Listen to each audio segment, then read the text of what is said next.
it's Dearnatural62. I'm coming today with this highly requested video. It's a Q&A on water marbles. I'm going to give you all the Q&A that I can from the most popular questions that I've gotten on all my water marble videos. And if you have any questions that I haven't answered in this video, please leave them down below, and that might lead to a part 2. But hopefully I answer your questions, so let's get started. My number one question is temperature, water temperature, and it's a two-part question.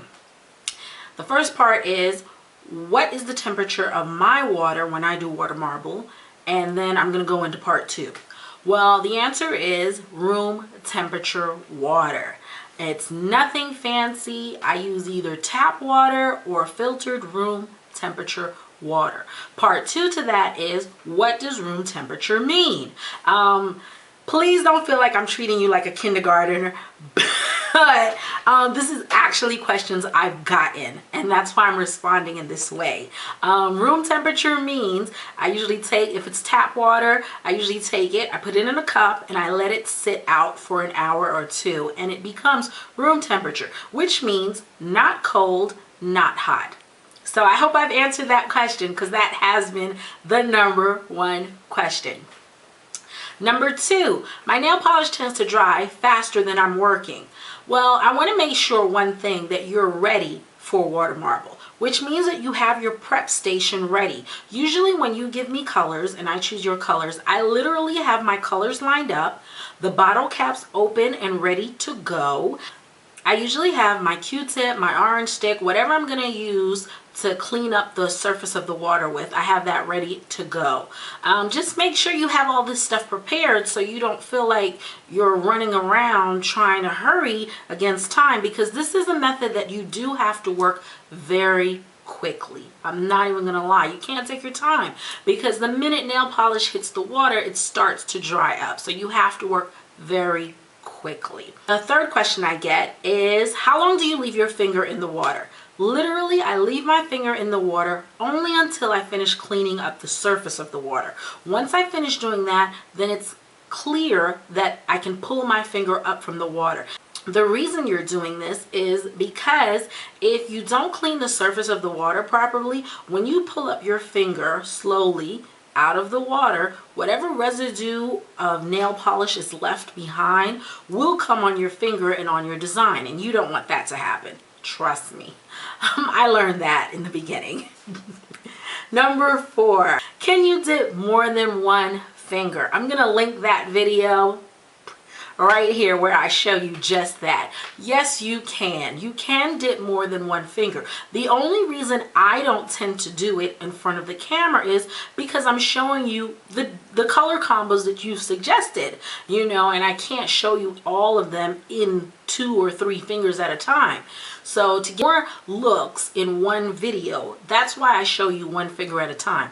But trust me, if I'm doing this on my own, the last video I did for this look, I just showed you this one finger. I actually dipped 3 fingers in at a time, and then the other finger, because then that just makes the process faster. That leads to the 5th question. How long does this usually take? If I'm doing this on my own for just my benefit and not in front of camera, it doesn't take me that long. We're talking the whole process from start to finish could be like maybe 15 minutes, if that, and that's me really stretching it, because I move even faster when I'm not on camera, and I'm dipping more than one finger at a time. On one hand, I could dip 3 fingers and then another 2.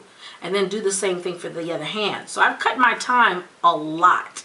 And the more you get used to doing this method, the more you'll be comfortable with it, and your speed will increase. Trust me. Number 6, are you wasting nail polish?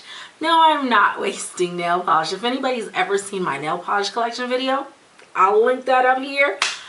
I'm not wasting nail polish. I have nail polish galore. And I just want to add, you know, in that video, I think I had like 2 nail polish racks. Now I'm at 3. I need a 4th and then maybe a 5th. I'm not even going to lie. I know I have an addiction, but it's okay. But what I'm saying is I'm not wasting nail polish. You're literally dropping a drop or two of nail polish from a bottle. So you're not wasting nail polish. Number 7, does it matter how big your cup or bowl is? Yes, it does. Because if your bowl is too big and your polish spreads out too wide and too thin, you might have an issue. So try to keep your bowl to a like cup size width. Or if you're still practicing and getting used to, you can't even use a shot glass. If you have a shot glass, you can dip your finger one at a time in a shot glass and it's the perfect size. Your design, you'll have a perfect bullseye in that little shot glass. So I usually use a cup. I usually use a glass cup or a paper cup. Nothing bigger than that. Number 8, what is the best brand of nail polish for this method? I like to say, for me, I've noticed Sally Hansen's Extreme Wear line is very good for this method because that nail polish, the consistency seems to be a little bit thinner than most, and that seems to work well. I have used a variety of brands doing these videos, and I've listed products, so you see the names and the brands, and they all open up well. I will say this, just make sure your nail polish is not too thick, because I notice with thick nail polish, with that consistency, it doesn't want to spread in the water. That's just a fact. And what you can do to help get around that is, if you have nail polish thinner, definitely check out my staple products video. You'll see the nail polish thinner that I like if you want to try that out. And if you, all you need is a couple of drops, put it in your nail polish, you're good to go. Number 9, how do I dip my finger? A lot of people think, because I guess the angle of the camera, they're not really sure. But I usually dip my finger going straight down and then at an angle in the water. So straight down so it touches the design gets imprinted on my nail, and then I'll curve it to the side so it dips underneath, so it's submerged.